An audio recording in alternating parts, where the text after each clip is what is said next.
Soccer 605 here with Coach Jim Hill with the Spearfish Spartans. Coach,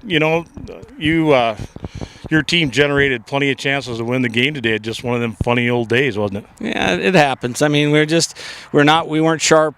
We weren't sharp this week in practice, and it kind of showed. I think they finally realized no matter who we play, you're going to have to come ready to play.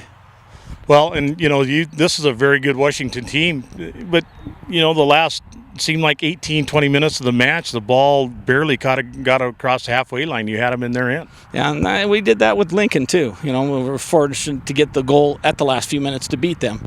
But, same thing. It's going to come. It's early. We just have to keep working on things and realize that our speed of play is just a little slow right now. Our decision-making's not quite there. Well, it looked to me like, in the middle of the park, Mendez was doing a great job in there ball winning for you and distributing the ball out. And, it just looked like there was a few of those times when it could have got connected up to your target player that maybe the ball missed by a meter or two, just that close. It happens. That's part of it, not being, like I said, we weren't real sharp.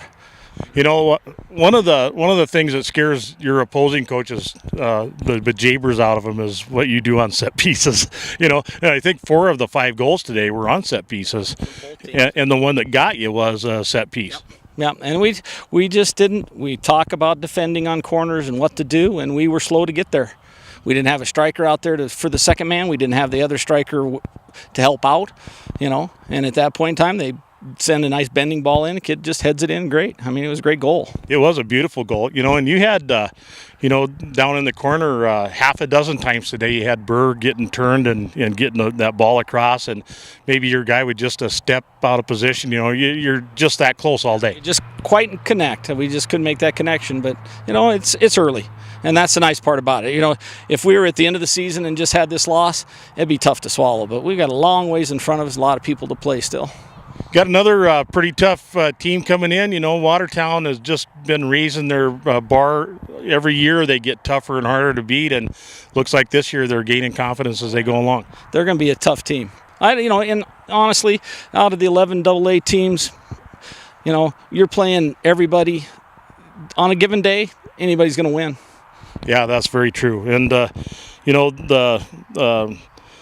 as the season progresses and we get a little closer, another thing that's really going to be a major issue is how healthy your guys are. Yep, for us especially. We've got to keep our starters healthy, and if things work out for us, we'll be tough coming down the stretch. But your young guys, I thought today really contributed well to you too. You got a few pretty young guys playing in that team. We do. We have a number of young guys, and they do a good job. And we still got some growth. And that's even with our seniors. There's things that we've got to get better at. Well, Coach, thanks very much for spending some time. I know it's always hard after you don't quite squeak it out, but your guys. You got to learn to roll with those punches. And what do we got to do? What do we got to do? Where are we at? What do we got to do to be better? Well, that's the way to approach it. Well, thanks very much, and we'll be following you next week. And good luck, and I hope your guys stay healthy. Thanks, Randy.